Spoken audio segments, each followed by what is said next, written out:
नमस्कार, मी शिवानी लकडे. Pune prime news मध्ये आपलं स्वागत. बदलापूर प्रकरणातील मुख्य आरोपी अक्षय शिंदे याचा पोलिसांनी सोमवारी एन्काउंटर केला. या घटनेवरून आता राजकीय आरोप प्रत्यारोप होऊ लागलेत.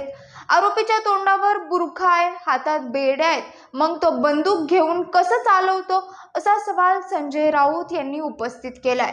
आज नाशिकमध्ये पत्रकारांशी बोलत असताना त्यांनी हे वक्तव्य केलं. यासोबतच कुणाला तरी वाचवण्यासाठी हे सगळं झालं आहे असं सुद्धा संजय राऊत म्हणाले. एन्काउंटर प्रकरण जे झालं तर त्याच्यावर विरोधी पक्ष सर्व शंका घेत आहेत. काय का शंका घ्यावं असंच प्रकरण आहे. जे एन्काउंटर झालं असं म्हणतात, मुंबईतली किंवा देशभरातली कोणतं एन्काउंटर एखादा अपवाद वगळता हे कधी खरं नसतं. त्या एन्काउंटर मागे एक रहस्य असतं, काहीतरी लपवायचं असतं, काहीतरी संपवायचं असतं. या प्रकरणामध्ये आरोपीला आमच्या ताब्यात द्या. जेव्हा ही घटना घडली तेव्हा बदलापूरची जनता रस्त्यावर उतर, त्यांनी रेल्वे बंद पाडली, रस्ते ब्लॉक केले, मंत्र्यांना परत पाठवलं. प्रचंड तणावाची परिस्थिती होती अख्ख्या राज्यात आणि मागणी होती आम्हाला आरोपीला हातात द्या, आम्ही त्याला फासावर लटकवू किंवा आम्ही त्याचा जो काय करायचा आहे ते करू. तेव्हा मुख्यमंत्री सध्याचे गृहमंत्री यांनी सांगितलं की असं करता येणार नाही. महाराष्ट्रात कायद्याचं राज्य आहे. आम्ही फास्ट ट्रॅक कोर्टामध्ये खटला चालवून आरोपीला शिक्षा देऊ. त्यानंतर या सगळ्या आंदोलकांवरती दुसऱ्या दिवशी गुन्हे दाखल केले. त्यांनी कायदा हातात घेतला म्हणून, त्यांनी कायदा हातात घेतला नव्हता तर आरोपीला शिक्षा द्या. आणि आरोपी एक नव्हता, ज्याला आज एन्काउंटर केला असं दाखवतात तो आणि संस्थेचे चालक संचालक, असं मोठं ते एक सर्कल आहे. पण एकाच आरोपीला अटक केली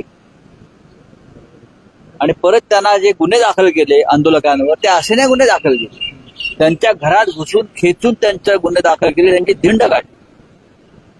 आता माझी मागणी अशी आमची आहे, एन्काउंटर खरं की खोटं हे जनतेला माहिती आहे काय आहे. ज्या आंदोलकांवर गुन्हे दाखल केले, मग ते गुन्हे का दाखल केले तुम्ही? आंदोलकांची जी मागणी होती तीच तुम्ही केली.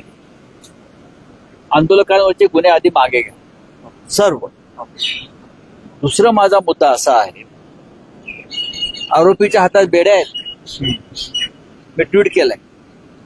आरोपीच्या तोंडावर बुरखा आहे, आरोपीच्या हातात बेड्या आहेत, आरोपीच्या तोंडावर बुरखा आहे. तरी सुद्धा कल्याण जंक्शनला तो आरोपी म्हणे पोलिसांची बंदूक खेचतो आणि गोळीबार करतो. संडास साफ करणारा पोरगा गोळ्या कधी चालवायला लागला? त्याला गोळ्या चालवायचं ट्रेनिंग कोणी दिलं? तर आतमध्ये तुरुंगात असताना ह्याच लोकांनी त्याला दिलं. बुरखा आहे, हातात बेड्या आहेत, 24 वर्षाचा तो गुन्हेगार आहे, आरोपी आहे, भयंकर आहे. तर तो 24 वर्षाचा संडास साफ करणारा माणूस, मुलगा, पोलिसांना कमरेला लटकवलेली बंदूक खेचून घेतो असं म्हणतात. बरं, पिस्तूल लॉक असतं, पिस्तूल लॉक असतं ना. हे सगळा प्रकार संशयास्पद आहे. कोणाला तरी वाचवायचं आहे या प्रकरणामध्ये. मोठे मासे हे जे कोणी आहेत, भाजपशी संबंधित संस्था चालक, ज्यांनी सीसीटीव्ही फुटेज लगेच गायब केलं. का आपण गुन्हेगार नाही तर सीसीटीव्ही फुटेज का गायब केलं? याचं उत्तर द्यावं देवेंद्र फडणवीसांनी, एकनाथ शिंदेनी. पण हे आरोपी काहीतरी कृत्य करतो, त्याला संस्था चालक कसा मग पोस्को का लावलात तुम्ही त्यांना? मग पोस्को का लावलात? आरोपीच्या कृत्यामध्ये अशा वारंवार जर काय तिथे घडत असेल तर संस्था चालक त्या सहभागी होते का?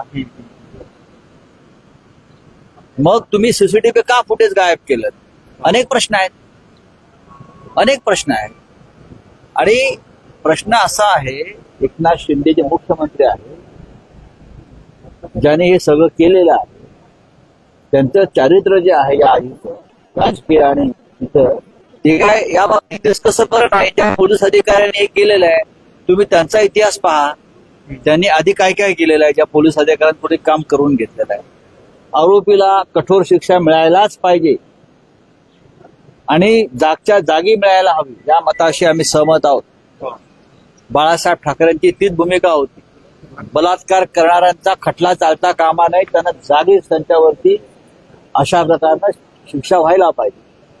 मग त्या दिवशी जनता तेच करत होती. तुम्ही त्याच्यावर गुन्हे दाखल केले. पण ते कायद्याला धरून आज मग हे कायद्याला धरून आहे का? आज महाराष्ट्रामध्ये जरांगे पाटलांनी जे वातावरण निर्माण केलेलं आहे, सरकारच्या खुर्चीला जी खालून आग लावल्या बुडाला अनेकांनी, त्याचा लक्ष विचलित करण्यासाठी केलंय का? महाराष्ट्रामध्ये अनेक प्रश्न आहेत. शेतकऱ्यांचे प्रश्न आहेत, कष्टकऱ्यांचे प्रश्न आहेत, लोक संतापलेले आहेत तुमच्या सरकारवर. त्याच्यामुळे हा एक नवीन कथानक तयार करून काही दिवस लोकांना या चर्चेत ठेवायचं, त्यासाठी ही कालची घटना घडवली का? अशा लोकांच्या मनात शंका आला तर त्यात चुकीचं काही नाही. मुळात ह्याच्यामध्ये कोण कोण सहभागी आहे हे साधं प्रकरण नाही. न्यायालयीन कस्टडीतला एक गुन्हेगार आहे, ज्याला तुम्ही फास्ट ट्रॅक कोर्टात त्याचा खटला चालवणार आहात आणि फाशी देणार आहात असं तुम्ही म्हटलंय, त्याला तातडीने एन्काउंटर करण्याची गरज का पडते? का? उत्तर द्या तुम्ही. कोणी पळून बिळून जात नव्हतं. पोलीस व्हॅनमध्ये बेड्याने जखडलेला गुन्हेगार, मूर्खा असलेला गुन्हेगार पळून कसा जाईल? कमरेचं रिव्हॉल्वर कसं काढेल पोलीस अधिकाऱ्याचं? एवढे आमचे पाहत रहा पुणे प्राईम न्यूज. धन्यवाद.